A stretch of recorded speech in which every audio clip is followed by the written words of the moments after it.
seated. So my name is Father Rob Irwin, and thank you very much. I appreciate that, Sue Hamilton. I was the one that stole them. Okay. We can forgive her now, can't we? That's what Advent is about. So my name is Father Rob Irwin, and I'm the priest for the diocese who's a minister full-time to the hospitals, which leaves me some weekends to fill in different parishes. So about a month ago, I called up Father Caleb and said, hey, how would you like to go home to be with your family for Thanksgiving? Since you're a Boise area priest, how would you like to go home? And so he took me up on the offer. So I want to thank Father Caleb Vogel for allowing me to come and have a place to celebrate this weekend. And pray for him while he's at home with his family. He's got a wonderful family, and I'm glad that he can take this time. But he left me, actually, a vision for Advent for the parish. So I want to preach on this vision. And the vision is in this series, we will lay out some thoughts on the virtue of hope and making hope a habit. We experience hope in a way as children. We wait and we hope expectantly for Christmas to come. And as adults, we can get into cynicism and leave hope by the wayside. This week, we will look at hope as a way of acknowledging that we are pilgrims on a journey who have not yet arrived. Hope points us beyond the reality that life isn't all it's supposed to be. Hope awakens in us that there is more awaiting us. What are your hopes and dreams? What are God's hopes and dreams for you? Do they align? Do you feel hope is just something that's meant for children? Or as adults, can we experience and have hope as well? Over Thanksgiving, my mom came for a visit, and what do you do when moms are here or friends and family come? You go and do the things that you haven't done before. So we were walking along the river there in Boise, and there's this Anne Frank Peace Memorial. I don't know if any of you have seen it. It's worth an entire day, actually, at least a good morning, to look at the different exhibits that they have there. And actually, Father Bill Wasmuth, I think, was one of the main architects behind it. A place for peace, a place for hope. And Anne Frank is the girl that wrote in her diary about the Nazis coming in, and she eventually was captured, and she did die during World War II in a concentration camp. One of the other exhibits that was there is you can go around, you can push buttons on different people who are in different wars and conflicts. And one of them that my mom pushed was about a lady who was living in Germany at the time. And she tells the story of when she was a child. She remembers having the Nazi sympathizers, the Nazi young men, before they were really forming into an army. They were marching down step and step with their heavy boots on, and she said she can still hear in her mind the sound of those strong footsteps marching in unison. And they were singing songs, terrible songs. One of the songs, the line that she remembers was, "Our bayonets, our knives will be happy when they are flowing with Jewish blood." These are Catholics, for the most part. This is in Bavaria and Munich, where almost everybody's Catholic there. How could we? How could our children? What happened there? In our first reading, we heard about beating our swords into plowshares. In Hosea, there's another line where they beat the plowshares into swords to fight. But in this one, we hear about beating our swords into plowshares. How can we have that hope for peace? Where is our real peace? Who does that come from? A lot of the movies that have been published in the last few months, they were about vampires and zombies. Vampires and zombies. And I've been reading, about these movies, and they intend to be about we as a people who just are like zombies, following behind whatever people lead us to, kind of lifeless, just moving in unison. There's a Black Friday sale. I need to get my thing on Black Friday. And boy, when I get that, I will be happy, right? And then what happens to that thing that we thought, man, this is really great, and I got a great price on it? We wear it or use it, once or twice, and then gets broken, and then it's, in the garbage. But where does our real life come from? And then the vampire movies, we're full of life, and a vampire swoops in and gives us a good kiss on our neck and leaves us lifeless and dead. Where does our life come from? Where does our hope come from? Who gives us life? In a few minutes here, we're going to bring forth the bread, and as we consecrate it on the altar, the bread becomes the... Some of you might be Catholic out there. The bread becomes the body of Christ. And the wine becomes the blood of Christ, the life blood of Christ. And so as we drink his blood, we have his life within us. And so as we have his life within us, Jesus lives forever. So if we have his lifeblood within us, we will also live forever. Jesus came to give us hope in difficult times. There's a saint that we're going to celebrate on December 6th.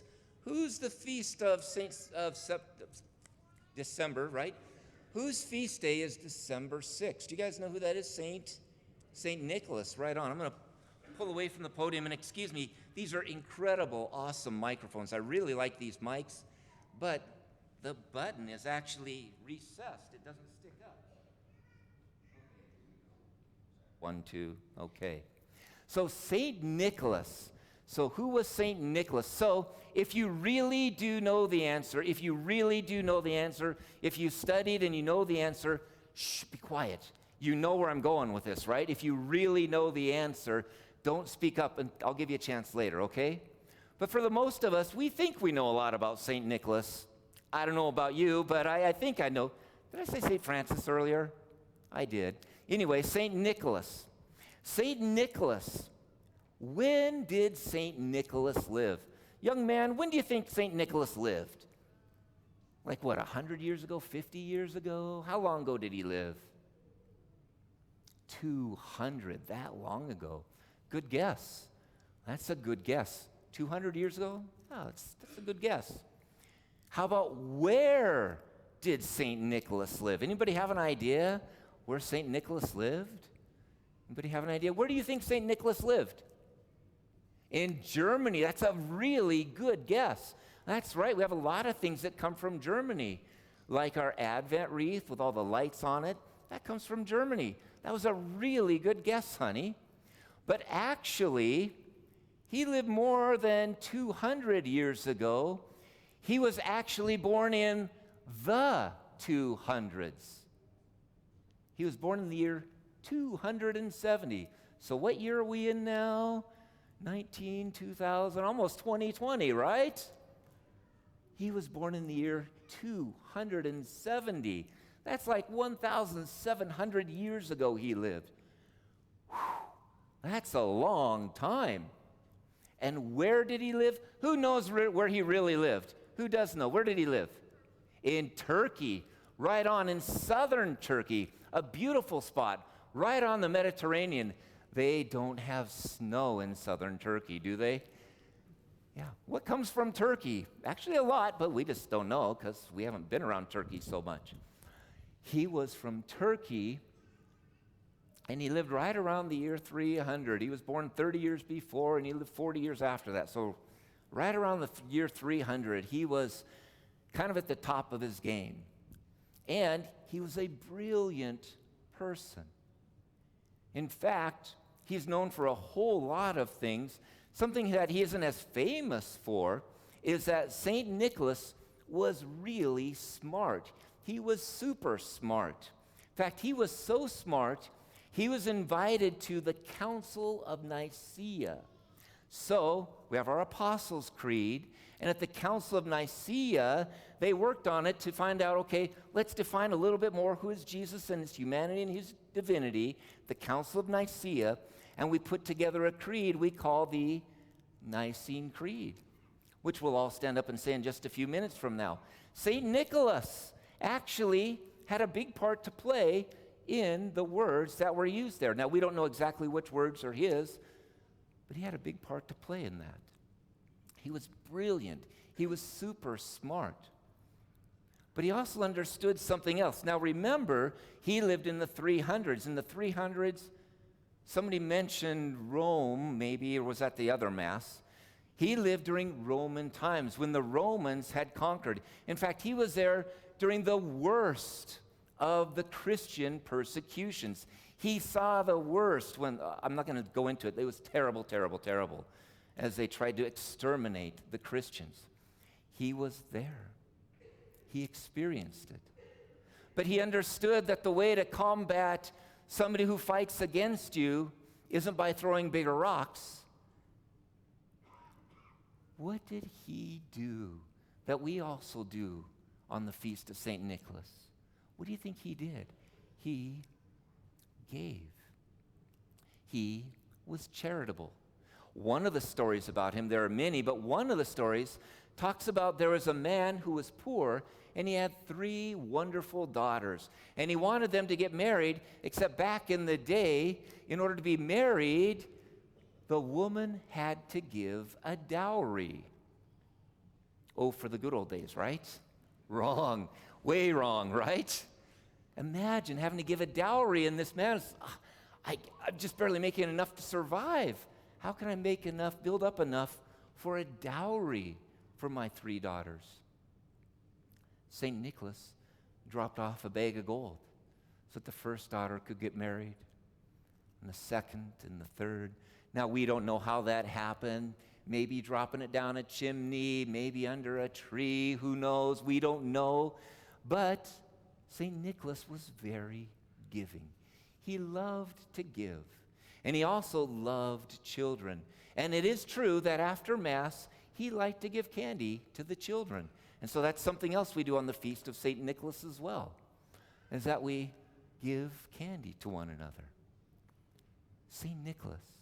Well, what was it that he lived 1,700 years ago? These stories of Santa Claus, St. Nicholas, he's touched the hearts of generation after generation because of who he was. Now, he was brilliant, but we don't remember him for his brilliance. We remember him even more because of the way he lived his life. He was a light to the world. In times of greatest darkness, when the persecution of the Christians was at its worst, he had what Father Vogel is wanting us to talk about this weekend. He had this 4-letter word that was hope. He hoped for a better future. He hoped for a better tomorrow. He knew it would be better because Christ was in the world and that Christ would conquer over sin and death. He'd already done it. He had this great hope that life could and would be different. And he was right. And he made a difference. He lived the difference. He was a bright light shining in the darkness. So my brothers and sisters, sometimes we are like zombies, just going through life. I've got to do this, I've got to do that. Christmas is coming up, check that off. I got to prepare dinner and gifts and na. Or we could change that around. I love my children so much. I love these special people in my life. I've got so much excess. God has given us so much. I get to give of the surplus that God has given me to bring joy to another person's life. God has given his sweetness to me. I can give sweets to others. I look forward to preparing this dinner to nourish my family so that we can celebrate the coming of Christ, the coming of God himself, God who made the world and the universe, who humbled himself and thought, I want to become just like you. And he came in the world and became a little baby.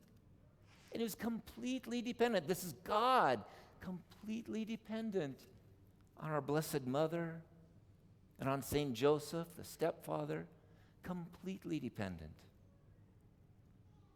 He humbled himself and gave completely of himself. Gave himself into our hands. And how did we treat him? Well, not very well. And then he came back and he continues to give. So, during this Advent season, as we prepare for the coming of Christ at Christmas, how can we clean this house? This house? How can we go from just being zombies or people that are lifeless into being filled with Christ so that we can be his presence in the world, and so that we truly will beat swords into plowshares and build up God's kingdom?